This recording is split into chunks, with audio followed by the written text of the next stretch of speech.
Susie's Place is a child advocacy center, which means that we are a neutral facility for kids to come when there's been an allegation of child abuse or neglect. Susie's Place staff are trained forensic interviewers, and they conduct the interviews of children when there's been an allegation of a crime against a child.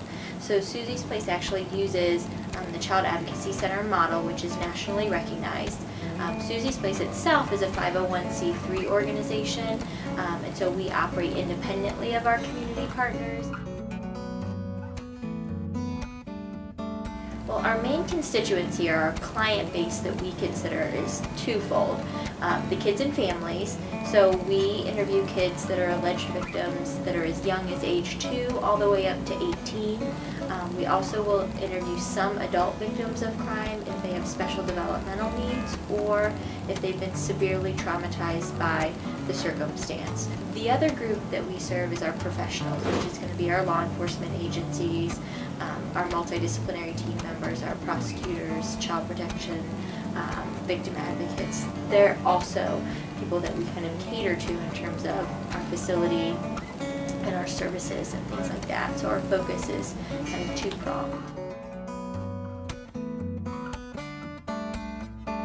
I knew that I wanted to make a difference in the lives of kids, and so when I started my career and I worked for Child Protective Services, and then I also worked in the nonprofit sector serving kids, I very quickly identified some pretty significant areas of need and areas in which kids were not receiving good quality services. And so my goal was to make a difference for kids. And so the way that I found that I could be most impactful for those kids was to start Susie's Place. Well, interestingly, I did not have any business experience. However, my undergrad's in sociology from Hanover College, and then I have a master's degree in social work, and I'm a licensed social worker from Indiana University.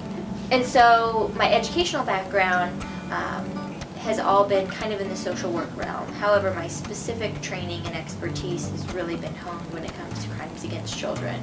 So when I started Susie's Place, I was really kind of at a disadvantage because I didn't have that business background. Although I knew some of the initial steps to get a nonprofit started, I really had to surround myself with other people that were much more experienced when it came to strategic planning and developing business plans and things like that.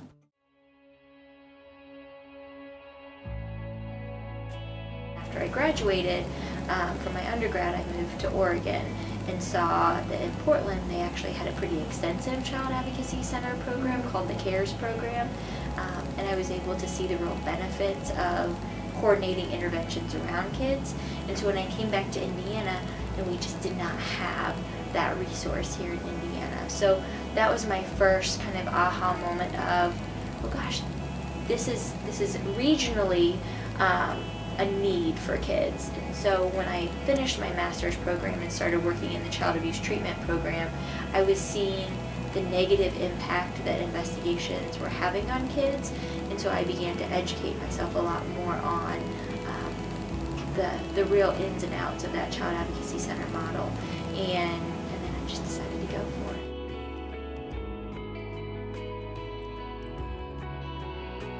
You come into this with a lot of information about your mission or what your goal is to do.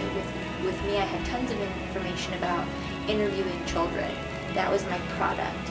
But what I wasn't prepared for was having to know so much about so many other things, like insurance and contracts and building inspections and human resources and hiring policies and creating an employee handbook and all these things that seem like they should just somehow be available to you. You have to create all of those things, and you have to learn about all those things. And even though I'm the one that kind of runs the ship, I'm also the one that cleans the toilet and takes out the trash. And so it's that, I think it's the constant changing of hats and different roles that you're always in, which has been really difficult. really diverse funding streams. Since we don't have a product that we sell, we have a service that we provide. But we don't, like, children and families don't pay to come here, and we don't accept funding from law enforcement or prosecutors. So we don't have kind of a fee for service set up. So our funding comes mainly from grant writing and fundraising efforts that we do. Like TJ Maxx gives us grants, Walmart gives us grants, the community foundations give us grants. And then we have bigger grants that are from like the Criminal Justice Institute and the Children's Justice Act. Like you can't count on getting any of those on an annual basis. You have to reapply each year and compete with not necessarily other COCs, but other programs and projects that are out there that are requesting funding. So grants are a big chunk, and then special event fundraising, where we do like a charity motorcycle ride. We just had our big gala event. That brings in a portion of our funds. And then we have private donors.